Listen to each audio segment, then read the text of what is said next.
Hello! അങ്ങനെ കാത്തിരുന്ന ഞങ്ങളുടെ ലക്ഷദ്വീപ് ട്രിപ്പ് ഫുൾ ഓണായിരിക്കുകയാണ്. കേരളത്തിൽ അങ്ങോളം ഇങ്ങോളമുള്ള നവോദയ ടീംസിനൊപ്പമാണ് ഇത്തവണത്തെ യാത്ര.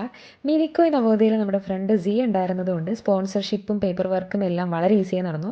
2 ആഴ്ച മുന്നേ ഞങ്ങൾ പോലീസ് ക്ലിയറൻസ് സർട്ടിഫിക്കറ്റ് ഒക്കെ റെഡിയാക്കിയിരുന്നു കേട്ടോ. അങ്ങനെ 11th May 2025 ഞായറാഴ്ച നെടുമ്പാശ്ശേരി എയർപോർട്ടിൽ നിന്ന് ഞങ്ങൾ യാത്ര ആരംഭിച്ചു. അലയൻസ് എയർ ആയിരുന്നു ഞങ്ങളുടെ ട്രാവൽ. വീൽ ചെയറൊക്കെ പാക്ക് ചെയ്ത് ഞങ്ങളങ്ങനെ യാത്ര സ്റ്റാർട്ട് ചെയ്തു. കറക്റ്റ് ബോർഡിംഗ് ടൈമിൽ ഭക്ഷണം കഴിക്കാൻ പോയ വിപിൻ ചേട്ടനും ഫാമിലിയാണ് ഈ ഓടിക്കളിച്ചായിരുന്നത്. എന്തായാലും വണ്ടി ടേക്ക് ഓഫ് ചെയ്തു. കടലിൻ്റെ മുകളിലൂടെ മനോഹരമായ കാഴ്ചകളൊക്കെ കണ്ടങ്ങനെ ഞങ്ങൾ പൊയ്ക്കൊണ്ടിരിക്കുകയായിരുന്നു. പെട്ടെന്നാണ് ഒരു അനൗൺസ്മെൻറ്റ്, അതും അഗത്തി ഐലൻഡ് നമുക്ക് ദൂരെ നിന്ന് കാണാവുന്ന ഒരു ദൂരത്ത് വരെ എത്തിയിരുന്നു. അപ്പോഴാണ് അനൗൺസ് ചെയ്യുന്നത് വണ്ടി തിരിച്ചുവിടാണ്, ലാൻഡിങ് ക്ലൈമറ്റ് ഓക്കെ അല്ല എന്ന്. ഫ്ലൈറ്റ് ക്യാൻസൽ ചെയ്തു, റീഷെഡ്യൂളും ഇല്ല, എല്ലാവർക്കും പൈസ കിട്ടും, ഇറങ്ങിപ്പോക്കോ. ഇതാണ് അവർ തന്ന അനൗൺസ്മെൻറ്റ്. ഇനി നമ്മൾ എന്ത് ചെയ്യും മല്ലയ്യ എന്നോർത്ത് വിഷമിച്ചിരുന്നെങ്കിലും ആരും ഫ്ലൈറ്റിൽ നിന്ന് ഇറങ്ങിയില്ല. പിന്നെ എന്ത് മറിമായാണ് അവിടെ നടന്നതെന്ന് ഞങ്ങൾക്കറിയില്ല. പൈലറ്റ് വീണ്ടും കയറി വന്നു, പെട്ടെന്ന് ഫ്ലൈറ്റ് ടേക്ക് ഓഫ് ചെയ്തു. സാധാരണ ഇവർക്കൊരു തിരിച്ചുപോക്ക് ഉണ്ടാവാറില്ല എന്നാണ് അറിയാവുന്ന എല്ലാവരും ഞങ്ങളോട് പറഞ്ഞത്. പക്ഷേ ഞങ്ങൾ എന്തായാലും വളരെ സേഫായിട്ട് അഗത്തിയിൽ ലാൻഡ് ചെയ്തു. ഇതാണ് അഗത്തി എയർപോർട്ട്. ചുറ്റും കാണുന്നത് മുഴുവനും ലഗൂൺസ് ആണ്. അതായത് കരയോട് ചേർന്ന് കിടക്കുന്ന കടൽ ഭാഗം, ആഴം കുറഞ്ഞ കടൽ ഭാഗം. അതിനടിയിൽ മുഴുവൻ പവിഴപ്പുറ്റുകളാണ്. അതുകൊണ്ട് തന്നെ നമുക്ക് മുകളിൽ നിന്ന് കാണുമ്പോൾ തന്നെ കാണാം, ഒരു വേറെ കളറാണ്, കടലിൽ നിന്ന് മാറിയൊരു പ്രത്യേക കളറാണ് ഈ ലഗൂൺസിനുള്ളത്.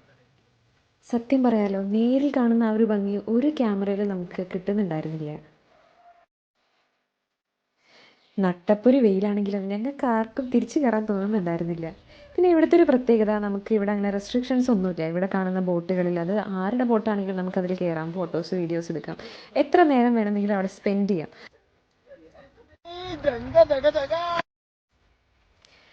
അങ്ങനെ മതിയാവോളം വെള്ളത്തിൽ കളിച്ച് തിരിച്ചു കയറി വീണ്ടും റെഡിയായി ഞങ്ങൾ വെള്ളം കാണാൻ വേണ്ടി യാത്രയായി. ഇവിടെ വെള്ളം മാത്രമാണല്ലോ നമുക്ക് കാണാനുള്ളത്.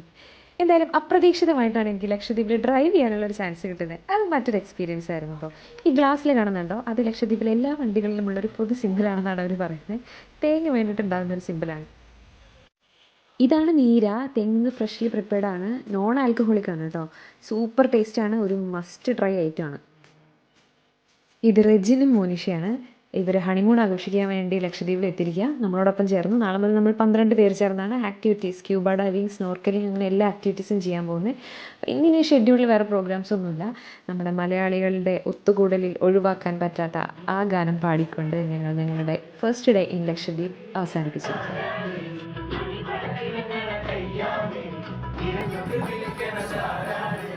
മുഴുതിങ്ങൾ